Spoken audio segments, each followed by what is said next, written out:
মিজান আজহারি একটা বক্তব্যের মধ্যে বলে দিয়েছে রাসূলের পাককে এর আগে অনেক তো বেয়াদবি করছে, মূর্খ বলে আখ্যায়িত করেছে, এবার তো সে একবারে রাসূলের পাককে রাখাল বলে আখ্যায়িত করেছে।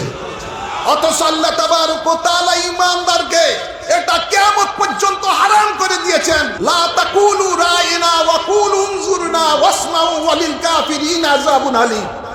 আল্লাহ তাবারক ওয়া তাআলা ঈমানদার উপরে হারাম করে দিয়েছেন আমার রাসূলকে তোমরা রাইনা বলে ডাকবা না, রাখাল বলে ডাকবা না। আজকে যারা রাসূলের পাককে 1450 বছর পরে রাখাল বলে আখ্যায়িত করে, মনে রাখতে হবে রাসূলের পাকের জমানায় ইহুদিরা রাসূলের পাককে রাইনা বলে রাখাল বলে আখ্যায়িত করেছে। আজকে যারা রাসূলের পাককে রাখাল বলতেছে আমাদেরকে স্মরণ করিয়ে দিচ্ছে রাসূল পাকের সেই জমানার ইহুদিদের কথা।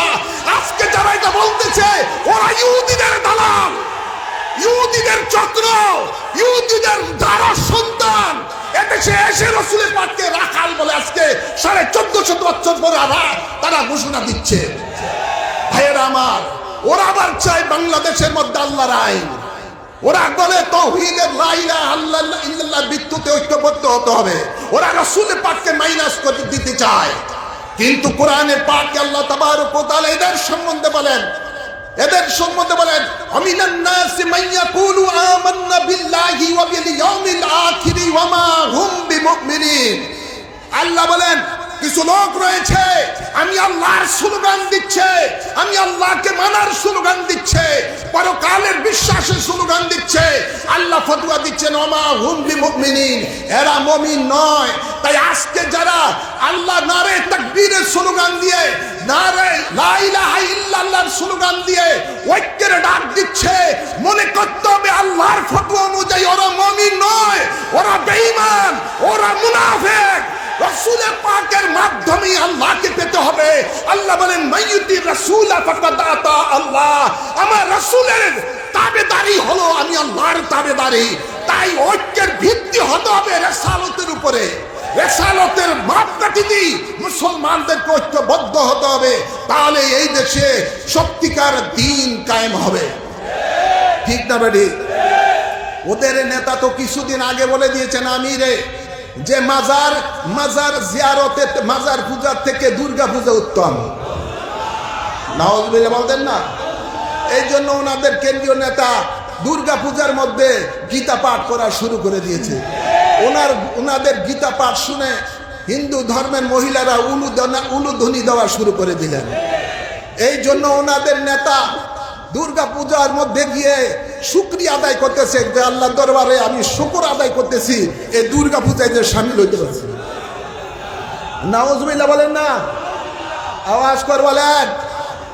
তো আমরা বলতে চাই তোমরা মানুষকে ধোঁকা দাও কেন?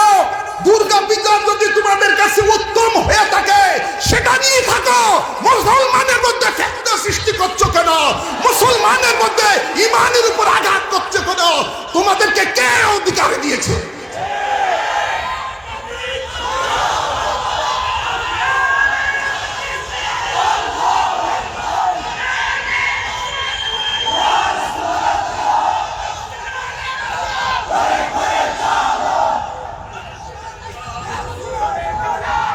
ভাইরা আমার,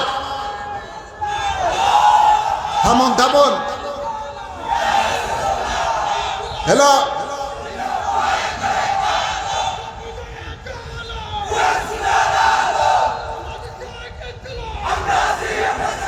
ভাইরা আমার, আজ 5ই আগস্টের পরে আমরা দেখতে পাই ওনাদের পাখায় খুব পাখা জগিয়ে, ওনাদের দেহের মধ্যে পাখা জগিয়ে কি করছে? পাখা গজাইছে, পাখা ওনাদের বেড়ে গেছে অনেক।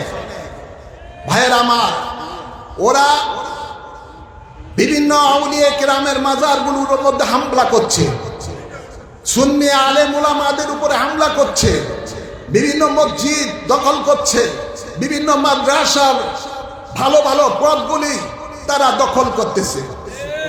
হ্যাঁ, স্কুল কলেজ পর্যন্ত সেখানে তারা জোর দখল করতেছে। ওরা বুঝে নাই, এখনো বুঝে নাই ওরা যে দেশ আল্লাহর ওলিদের দেশ, এদেশ বাবা শাহজালালের দেশ, এদেশ বাবা শাহপরানের দেশ, এদেশ 360 আউলিয়া কেরামের দেশ। এদেশের মানুষ ইসলাম পেয়েছে অলিদের মাধ্যমে। সুতরাং অলিদের মাজারের মধ্যে ওরা যারা আক্রমণ করতেছে, ওরা এখনো ভাবে নাই। আল্লাহ ঘোষণা দিয়েছেন আগে থেকেই, মান আদালি ওয়ালিয়ান ফাকাদ আযানতু বিল হারব। আমার অলিদের সাথে যারা দুশমনি করে আমি আল্লাহ তাদের বিরুদ্ধে যুদ্ধ ঘোষণা করে দেই। ওদের বিরুদ্ধে অলরেডি আল্লাহর যুদ্ধের ঘোষণা অলরেডি শুরু হয়ে গেছে, জায়গায় জায়গায় শুরু হয়ে গেছে। উই পোকা মরে, এই পাখা গজিবার পাখা গজাইলি উই পোকা মরে, আগুনে যে ঝাঁপ দেয়।